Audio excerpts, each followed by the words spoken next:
पांडु का राज्य अभिषेक। धृतराष्ट्र जन्म से ही अंधे थे, अतः उनकी जगह पर पांडु को राजा बनाया गया। इससे धृतराष्ट्र को सदा अपनी नेत्रहीनता पर क्रोध आता और पांडु से द्वेष भावना होने लगती। पांडु ने संपूर्ण भारतवर्ष को जीतकर कुरु राज्य की सीमाओं का यवनों के देश तक विस्तार कर दिया।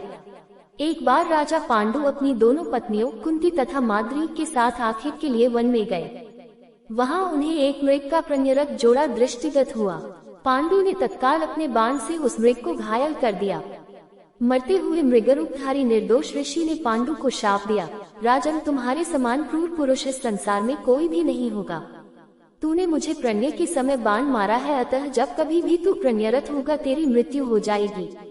इस शाप से पांडु अत्यंत दुखी हुए और अपनी रानियों से बोले, हे देवियों, अब मैं अपनी समस्त वासनाओं का त्याग करके इस वन में ही रहूंगा। तुम लोग हस्तिनापुर लौट जाओ। उनके वचनों को सुनकर दोनों रानियों ने दुखी होकर कहा, नाथ, हम आपके बिना एक क्षण भी जीवित नहीं रह सकती। आप हमें भी वन में अपने साथ रखने की कृपा कीजिए। पांडु ने उनके अनुरोध को स्वीकार करके उन्हें वन में अपने साथ रहने की अनुमति दे दी।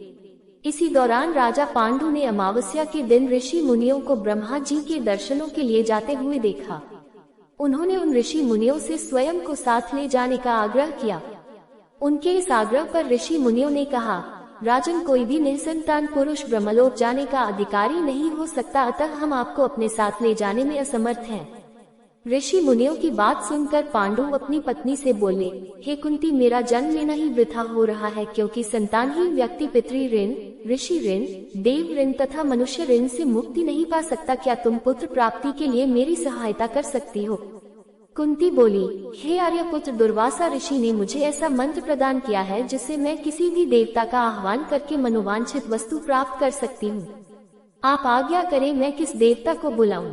इस पर पांडु ने धर्म को आमंत्रित करने का आदेश दिया। धर्म ने कुंती को पुत्र प्रदान किया जिसका नाम युधिष्ठिर रखा गया। कालांतर में पांडु ने कुंती को पुनः 2 बार वायुदेव तथा इंद्रदेव को आमंत्रित करने की आज्ञा दी। वायुदेव से भीम तथा इंद्र से अर्जुन की उत्पत्ति हुई। तत्पश्चात पांडु की आज्ञा से कुंती ने माद्री को उस मंत्र की दीक्षा दी। माद्री ने अश्वनी कुमारों को आमंत्रित किया और नकुल तथा सहदेव का जन्म हुआ। एक दिन राजा पांडु माद्री के साथ वन में सरिता के तट पर भ्रमण कर रहे थे। वातावरण अत्यंत रमणीक था और शीतल मंद सुगंधित वायु चल रही थी। सहसा वायु के झोंके से माद्री का वस्त्र उड़ गया।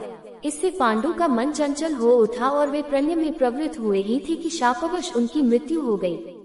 माद्री उनके साथ सती हो गई, किंतु पुत्रों के पालन पोषण के लिए कुंती हस्तिनापुर लौट आई।